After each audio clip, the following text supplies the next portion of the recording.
भाजपा नेता झंटू सेन के नेतृत्व में एससी/एसटी समाज के साथ हूल दिवस पर रैली निकाला गया, जो नियामतपुर ब्रह्मचारी स्थान से आरंभ होकर जीटी रोड स्थित सिद्धू कान्हू स्मारक के पास पहुंचा तथा सभी सदस्यों ने सिद्धू कान्हू की मूर्ति पर पुष्प अर्पित किया।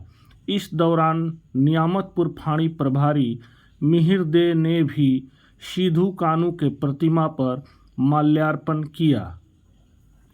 आयोजकों ने इस संबंध में बताया कि आज सभी जगह देश में हूल दिवस मनाया गया।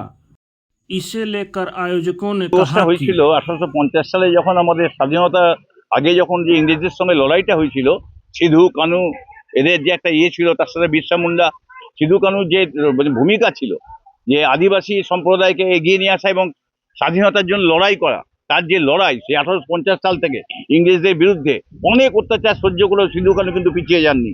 এই সিধু কানুর যে লড়াই, তাকে সম্মান জানাবার জন্য এই আমাদের আদিবাসী সম্প্রদায় এই হুল দিবস পালন করা হয়।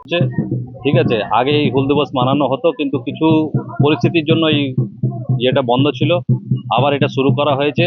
এখানে আমরা এটাই বার্তা দিতে চাই মানুষের কাছে।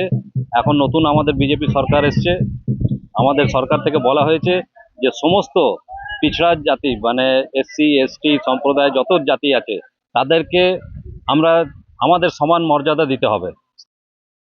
আমাদের একটা ছোটখাটো র্যালি আছে, এই র্যালির মাধ্যমে আমরা এটাকে প্রচারে নামছি।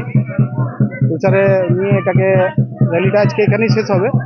আর কালকে সন্ধ্যাবেলা একটা আমাদের যে এমএলএ সাহেব আছেন উনি আসবেন, উনি এসে প্রচারের মানে কালকে এটা শেষ আর কি, উনি এসে কালকে শেষ দিয়ে এন্ড করবেন। কালকে র্যালিটা হবে আপনার সালকানাইল থেকে হচ্ছে, সালকানাইল থেকে সীতারামপুর হয়ে নিয়ামতপুর হয়ে আপনার আবার এই ব্রহ্মচারী আস্থানে এটা শেষ হবে। আমার পরিচয় ঝন্টু সেন, আমি বিজেপি কার্যকর্তা।